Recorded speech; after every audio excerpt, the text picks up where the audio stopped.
तो भगवान की प्राथमिक परिभाषा यह है कि भगवान सभी के मूल स्रोत है, सभी के मूल स्रोत। उदाहरण रूप से अगर हम हमारे पिता, उनके पिता, उनके पिता, उनके पिता ऐसे जाएंगे, तो जहां पर फुल स्टॉप आता है वो भगवान है। अर्थात भगवान का कोई मूल नहीं है, किसी ने भगवान को बनाया नहीं है।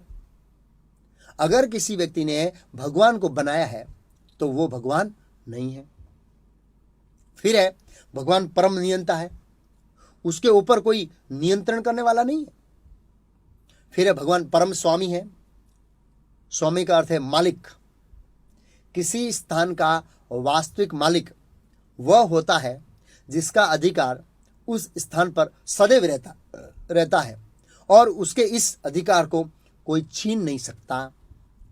लेकिन इस भौतिक जगत में हम देखते हैं कि व्यक्ति 60 साल तक किसी एक स्थान का मालिक रहता है।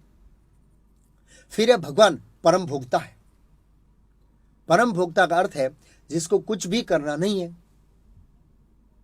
मात्र आनंद लेना है। इस जगत में हम देखते हैं कि आनंद लेने के लिए पहले कमाना पड़ता है, फिर आनंद ले सकते हैं। लेकिन भगवान के बारे में ऐसा नहीं है। भगवान की एक प्राथमिक भाषा है ये एक। अब हम विष्णु पुराण से भगवान की परिभाषा श्लोक के अनुसार समझेंगे। इस श्लोक में, ये विष्णु पुराण का श्लोक है, ऐश्वर्यस्य समग्र यस्य वीर्य यस्य यशस्रिय ज्ञान वैराग्य ससेव शशनम भग इति गना। अर्थात जो संपूर्ण बल, संपूर्ण यश, संपूर्ण ज्ञान, संपूर्ण सौंदर्य और संपूर्ण वैराग्य धारण करते हैं वह भगवान है। यह विष्णु पुराण का प्रमाण है कि भगवान यानी परिपूर्ण मात्रा में, एक साथ और हमेशा के लिए जिसके पास ये 6 ऐश्वर्य होते हैं उनको भगवान कहते हैं। भग का अर्थ है ऐश्वर्य और वान का अर्थ है धारण करने वाला। जैसे जो धन को धारण करता है उसको हम धनवान कहते हैं, ऐसे ही जो 6 ऐश्वर्यों को एक साथ हमेशा के लिए धारण करता है उसको हम भगवान कहते हैं। अभी हम जिसको भी भगवान मानते हैं, क्या उसके पास ये 6 ऐश्वर्य है? अगर है तो शास्त्रों में उसका प्रमाण है। यह सब जानना चाहिए और यह बात जानना बहुत जरूरी है। अभी मैं विश्व में जिसको लोग भगवान मानते हैं उनमें से टॉप 10 भगवानों का फोटो बताऊंगा। अगर सभी भगवानों के फोटो बताऊंगा तो 7 दिन इसमें ही पूरे हो जाएंगे। इसलिए सबसे ज्यादा फेमस भगवानों के फोटो हम डिस्प्ले करेंगे। उसमें से आपको ढूंढना है कि भगवान कौन है, किसके पास ये 6 ऐश्वर्य है और कौन से शास्त्र में उनका प्रमाण है। मुख्य 10 भगवानों का फोटो है।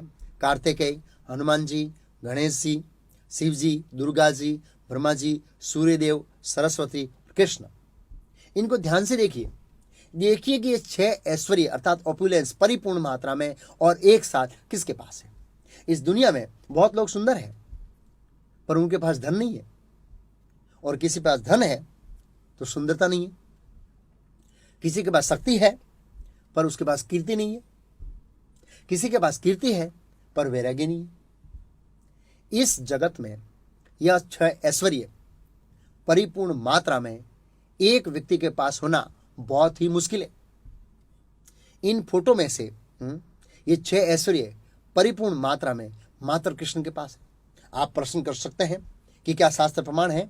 हाँ, इस्कॉन में प्रमाण के बिना बोलते नहीं है और प्रमाण के बिना सुनते भी नहीं है। शास्त्रों में बहुत प्रमाण है, उसकी चर्चा हम ओवरव्यू कोर्स में विस्तार से करेंगे। श्रीमद् भागवतम के 10वें स्कंद में भगवान कृष्ण के 6 ऐश्वर्यों का पूर्ण रूप से वर्णन है कि ये 6 ऐश्वर्य एकमात्र भगवान कृष्ण के पास परिपूर्ण मात्रा में है। और भगवान कृष्ण ने आज से 5000 साल पहले जब इस धरा पर अवतार लिया था तब उन्होंने प्रदर्शित किया था कि ये 6 ऐश्वर्य अर्थात 6 एपुलेंस परिपूर्ण मात्रा में उनके पास है। अब हम समझेंगे